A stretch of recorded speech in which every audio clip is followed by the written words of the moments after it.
कायनात की वुसअतों की खोज। आज तक खला में भेजी गई सबसे बड़ी और ताकतवर दूरबीन नासा की जेम्स वेब टेलीस्कोप से ली गई कायनात की अव्वलीन रंगीन तस्वीर। इस सदी का सबसे बड़ा साइंसी मंसूबा करार दी जाने वाली टेलीस्कोप की तैयारी में 10 अरब डॉलर की खती रकम और तकरीबन 30 साल लगे।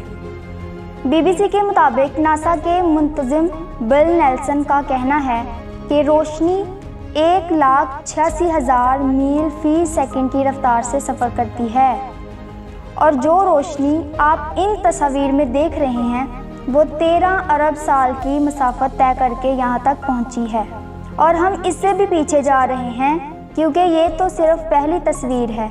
हम तकरीबन 13 अरब साल पीछे तक जा रहे हैं और हम जानते हैं कि कायनात 13.8 अरब साल पुरानी है।